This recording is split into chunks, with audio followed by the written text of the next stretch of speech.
Startups get the party, startups get the party started. Startups get the party, startups get the party started. You want tech and tacos, tacos and tech, you know we got it, eh? Startups get the party, startups get the party started.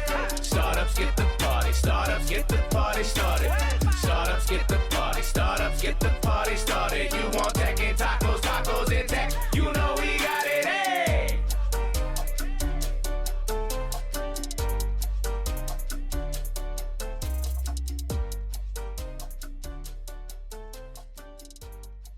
Hey everyone, it is Neal and Fred back at it with you. It's been a bit. We miss y'all, but we are here with This Week in San Diego Tech News. Hey Fred, how you doing? Hey Neil, it's good to see you. It's glad to be back and excited to be talking about what's happening in San Diego startups and tech. And wow, a lot. It's post Labor Day, which means everyone's back to work. Honestly, I didn't feel like anyone took time off in the summer until like a week or two in August. There was suddenly you could tell it was like, oh, everyone's out these 2 weeks. And I did the same, except I was working while in the Hamptons in New York. I was really there just to work. And you could tell also people were trying to get in their last few weeks before summer ends. But people are back at it. You and I have been back at doing some events already, not just in San Diego, which we will allude to and talk to here. We're going to do more of like some industry roundups today. We're going to talk about what we're seeing from industry clusters. And so why don't you kick us off on the defense tech side? Yeah, so I would say there's two big trends I'm seeing in the venture capital space. It's defense tech is on fire. It's driven by investments in the Bay Area as well as El Segundo, which we were down there earlier this week for a mixer event, as well as there's been a lot of movement and just growth in the defense tech space with Firestorm Labs. They just actually had a grand opening earlier this week. They announced that they expanded through a 60,000 square foot new facility, and that was actually in Mesa. So shout out to Dan Maggie. They opened the facility just off the heels of their new financing. They've got investments from Lockheed Martin, as well as some tier one institutional VCs in the Bay Area. Congrats to them. So they're making a name for themselves, and I would say they're neck and neck with Shield AI, which is another unicorn defense tech company in San Diego. But Neil, happy to talk more about what we've been working on, which is trying to build community and foster the end users as well as the founders and also the capital allocators in defense tech. What are you seeing on the ground level? I know you've been pretty busy trying to build that community.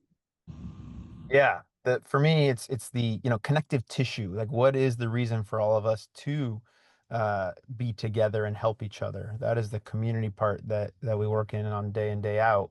And it's been very apparent that there's two aspects. Or there's the bubbly, like, oh, everyone's pouring money into this, so we should get involved part, right? That's the chasing. And then there's the, man, these are all the pieces that are missing in the ecosystem that we need to help fill so that we can build great companies here, right? Like Shield AI 10 years ago started really kind of from nothing and has built their brand and built these companies without a hardware and defense tech community to build within San Diego. And so you can tell, they opened offices in DC and Texas, which is where they bought companies or had to be for their customers. But still maintained a big headquarters in San Diego around that. And so kudos to them kind of being out in front around. And actually, when you think about who else was kind of at the frontier there, it was actually the MAG with a drone defense company called Citadel. Right at the same time, we have two drone defense companies in San Diego. Another one called SkySafe that I would say were like the pioneers in like new defense tech in San Diego. Well, now that we're in 2.0, which is money's pouring in, You also see people pouring in who may have lost their NIH funding and are now going after DoD funding, right? And so people are pivoting from, oh, we were spending all of our time building ecosystem for life sciences and health tech, and now we're doing it for hardware and defense tech. So that's one thing I'm noticing. The founders themselves, though, in San Diego, are realizing they're at a big advantage because they're right there down the street from the end user customer. These are people who are really writing real checks saying, I want to buy your stuff. I need it to solve my problem yesterday. So that's a great thing, right? Is to have the tech companies, the founders right there with the customer. And so I believe we will see more and more companies not just put a BD person here, which they always have, but eventually relocate because the founders themselves are the first salespeople. They are the first BD people, and they are the insanely curious people to want to know what are the problems worth solving. So we're already seeing people relocate here. We already see people who are coming in here more and more, right? They used to come for a conference. Now they're coming in once a quarter, now once a month. And so people are physically here now. And now they're finally looking at, all right, what does the whole ecosystem need? Like what's missing? And one could be, man, there's no skiff around. Like there's no place to have a secure conversation. So that's one like tangible tool that I say is missing. The other is, like I need to pump out a quick prototype. I need machine shop or technicians who can go and put this thing on that other thing. Where can I do that? And so that's what we're starting to hear on the ground is like the need for these different pieces. And therefore we're convening people so we can listen to that and then go help pull in what's missing and what can we fill in those gaps. So we now have got, a monthly coffee gathering that turns into a full build day, meaning come for the coffee, stay to work alongside each other every month, September 26th at Downtown Works Mission Valley campus, which has been awesome to see. I mean, first event, we had like 75, 80 people there. It was so loud, I couldn't hear myself think because people were just like talking for hours. It was amazing. I loved it. And then the whole crew mobilized and went up to El Segundo for Deep Tech Week. And we had a huge San Diego showing all come together in LA, which is also great because in LA, we've got a huge defense tech cluster in El Segundo and a lot of capital partners up there, VCs who are funding it. And so we're making those linkages and showing them our talent pool in San Diego and the companies worth funding. So all that's been super interesting. I was at the Firestorm open house Monday. It was awesome. They put on not just a great show, but really show the necessity and the imperative to meet the need. They talk about how Dan had a great set of numbers. He said Ukraine will print 3 million drones this year. China will print 4 million drones this year. United States will print 30,000 drones this year. Like we were so behind.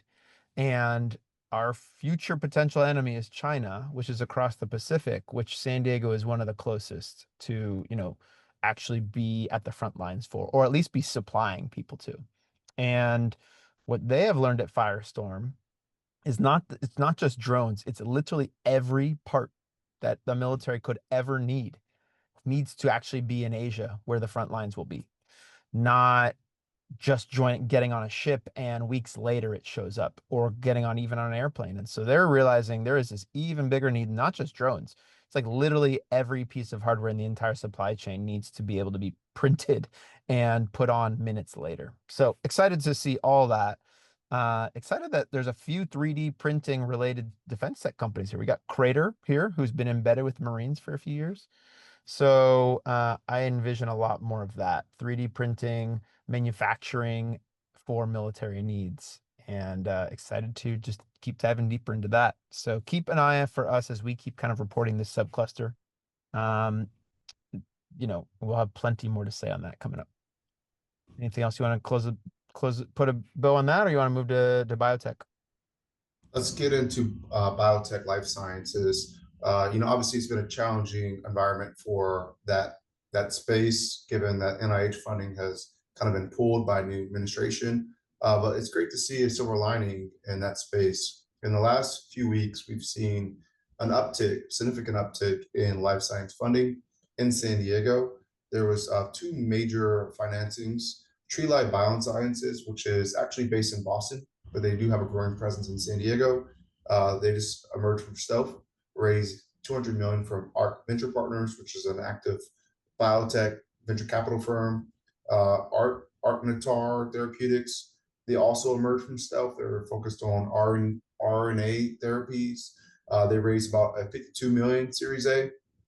And I would speak just in general that we weren't seeing as much of these funding rounds back to back. You probably see like one a month, but now we're starting to see at least one or two a week now, which is just shows that investors are now deploying capital that was historically on the sideline the last 6 months. I was a few VCs I was talking to who said they weren't personally making any net new investments until 2026, just largely given that there was no clear path to additional fundings, whether it's NIH fundings or just capital needed to get drugs into the clinic. We're also just seeing some activity in the early stage. We had Debrief Biotech, which is based in Sorrento Valley. They raised a 20 million in new financing and announced that they're expanding into Asia.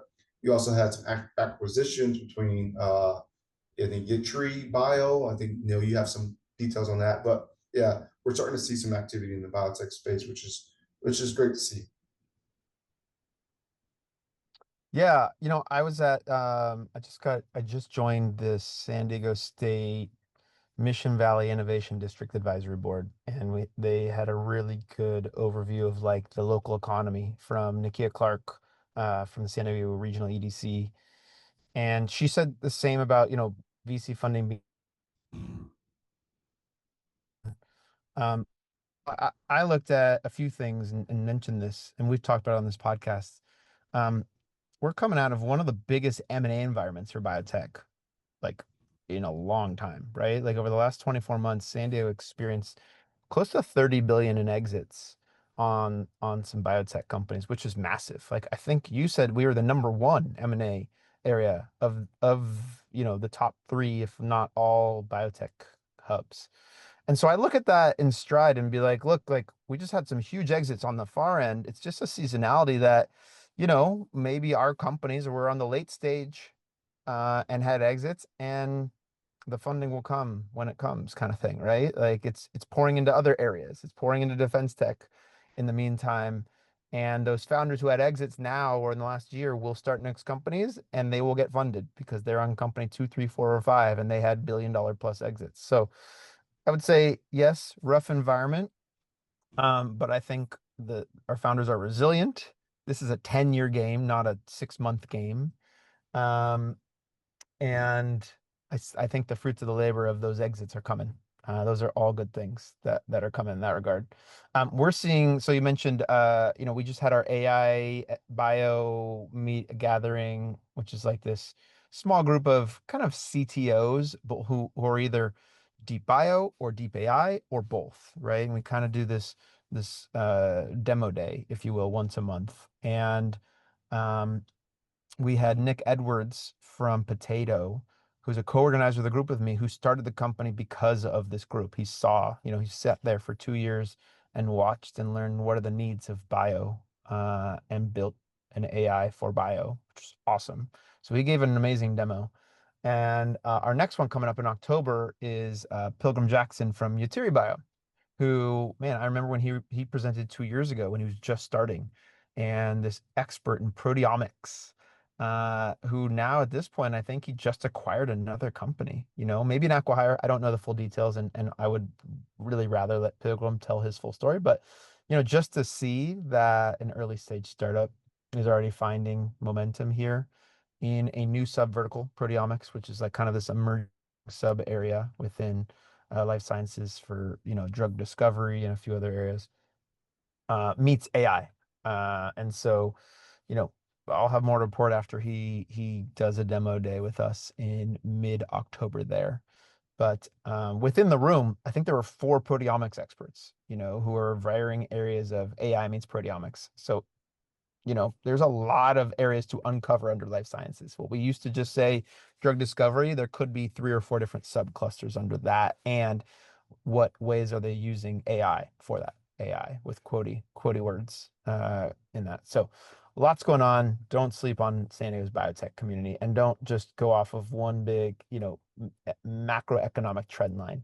Founders love a good resilient change. Like, oh, you're gonna change the game on me? Well, great. I would love to run up another path and run through another wall. So excited And for these more. companies are also looking for talented, smart innovators, scientists, builders.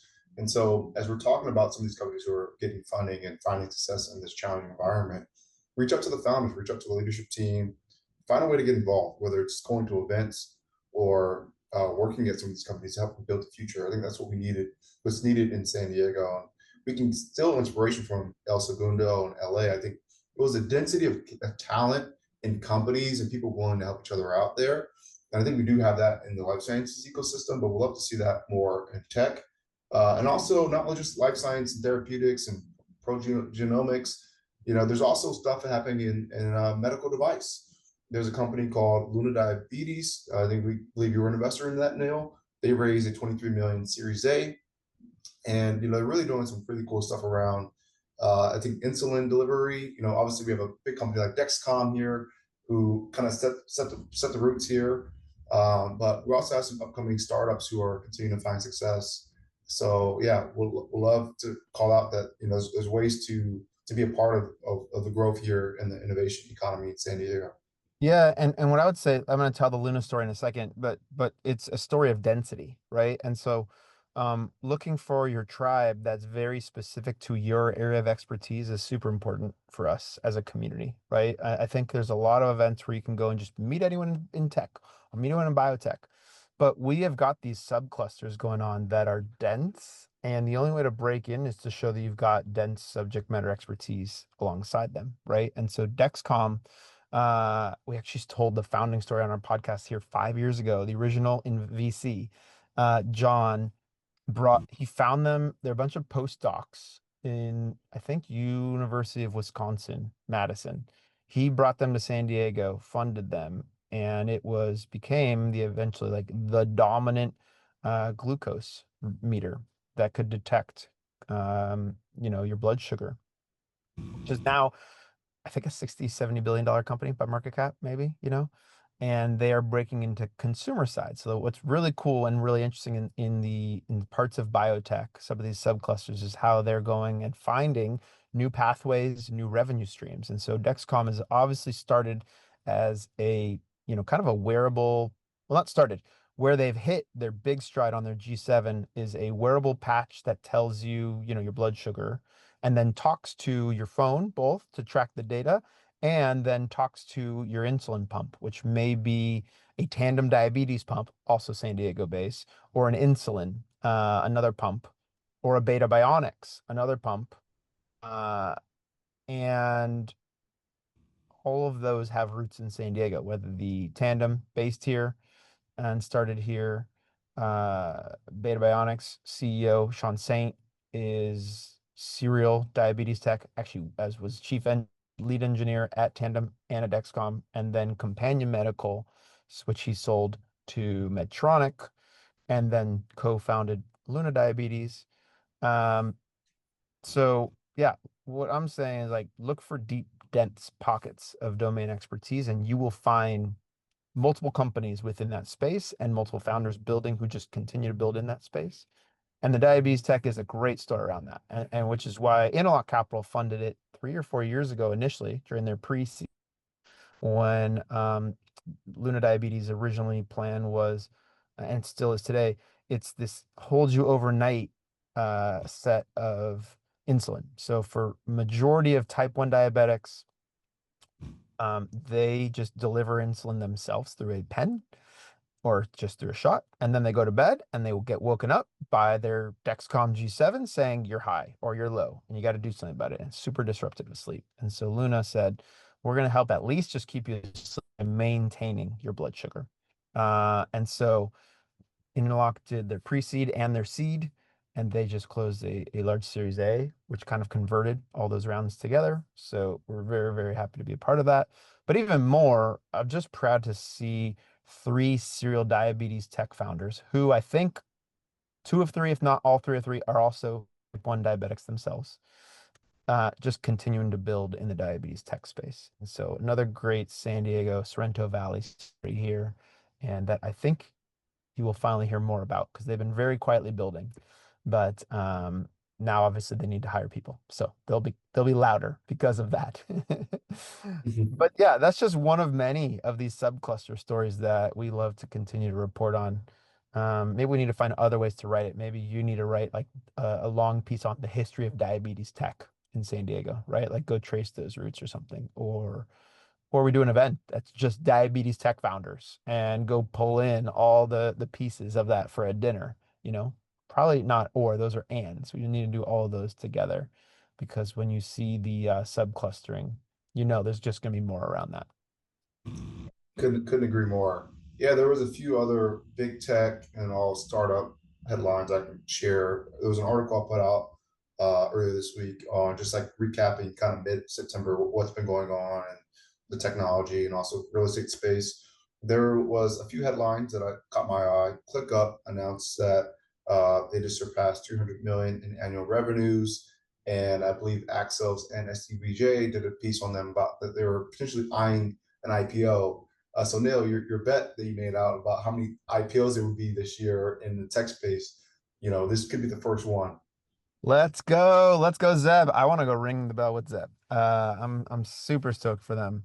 Um, I haven't that bet you mentioned was something that me and Korsky founder Luke Safinos bet on Twitter, which I am still currently locked out of my Twitter account, so can't really engage on that conversation. I got hacked and someone took over my account and started selling crypto. So I hope some of you bought some of my crypto apparently that I've been shelling on my hacked Twitter account. But we made an over under bet on how many IPOs there'll be this year, and I have not checked that number, but I did go buy the Service Titan share that I said I would give him if I lost. So I would love to lose because it means we've got a bunch of exits happening. And while we had Carl's Med over the summer, which was a great med device IPO that happened in San Diego, we haven't had too many others. Yet there have been some great, Silicon Valley IPOs that have happened that have overpriced and have come out swinging hot, which is awesome. And so I expect we will have some in that game soon, and it would be awesome for ClickUp to do it because we know Zeb will do it in style and he will do it loud. And so congrats to Zeb and team there on continuing to build a good product that is obviously solving a lot of customers' needs. Yeah, couldn't agree more. Some other big tech news. Qualcomm celebrated its 40th anniversary at Snapdragon. I believe that the mayor, Todd Gloria, was there, and a lot of the people in the community to celebrate all that Qualcomm has done to support innovation. Seismic also hosted its 10th anniversary in San Diego. Doug Winter, really claimed San Diego for Seismic's roots. I know it's a company that was started out of his garage or his apartment, believe somewhere in Del Mar. So it's a pretty cool story there. And then Techstars STSU announced its latest cohort of companies. I believe they have 7 companies for 2025 cohort. And I know you're very involved in Techstars, Neal, and Andy Ballister and others helping support the next generation of companies, which is great to see. Yeah, a lot of good tech news. Man, I'm literally looking where I'm parked right now. I'm looking at where Seismic's office. I used to be able to see it until they built the one Paseo Towers, which now block that view. That was like office number 3 for them, by the way. I think Del Mar, then an apartment in Lucadia, and then Solana Beach, and then they've been in 2 or 3 in Del Mar. So, and we've hosted some events at the space over time. Love to see that company continue to do well. I would love for them to feel in the race to beat ClickUp to ring the bell. I think they're much further along revenue wise. They might be like 400 or 500 million ARR revenue now. So let's go, Doug. Let's Doug's a great not just founder CEO, but also mentor to other CEOs here in town too. Which is awesome to see. Um, Man, a lot going on, and a lot will be celebrated soon because San Diego Startup Week is kicking into gear October 6th through 10th. And what's cool this year, they've added a kind of community, they call it Startup Week X, a community angle where if you are hosting an event, you can host it during the week and list it on the calendar, kind of LA Tech Week style. So I am hosting. Me and Hussein are joining forces to do Hussein's mixer, his monthly North County mixer. We're doing it together to kick off the week on Monday the 6th. So come do lunch with us, and then let's all go show up for day one together at Sano Startup Week. And then just my involvement, I'm also doing a co-founder matching event on Wednesday at SDSU. Kind of teach people, one, here's how to size up yourself and look at your superpowers, and then go find complementary founders alongside that. So that should be really fun. And then Friday, I'm closing the week strong with my founders hike that will also be a DJ dance party at the end. So we're gonna hike 6:30 and clean the beach. We've got a new startup. It's got a coffee truck startup that'll be there at the end of the hike. And then Church of Music, which is a Alina Gordon, the DJ, who does a Sunday EDM session at Gliderport. She is going to be spinning at the end of our hike. And so we'll have a sunrise session at the end of our hike to close the week with a Gliderport beach cliff dance party. So come join that if that's your thing, because I think it'll be a really fun way to end the week outside. Looking forward to Startup San Diego Week this year. It's going to be fresh, new, different, and really it's a way to celebrate all that's happening in San Diego startups.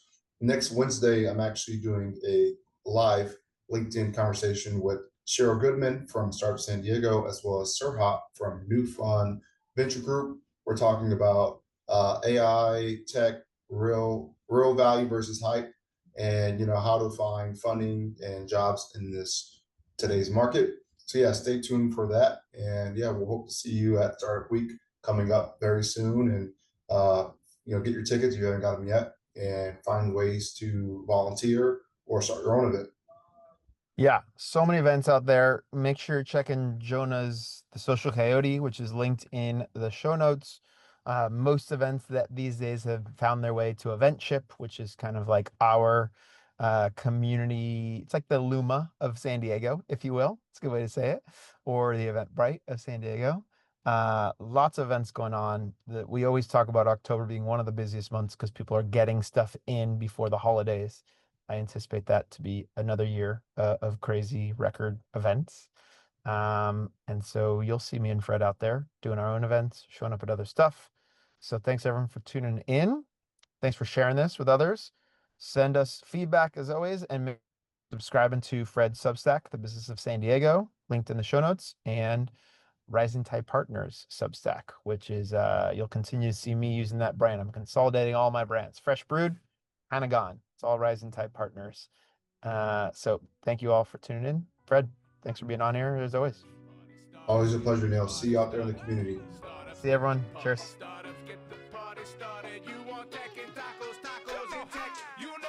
Tacos and tech is on smash for the green guacamole. Keep accountants counting beans. Contador cuentan frijoles. Founders trying to raise some queso. La vida San Diego. School of rappy, rapping fire. Tortillas round jalapenos.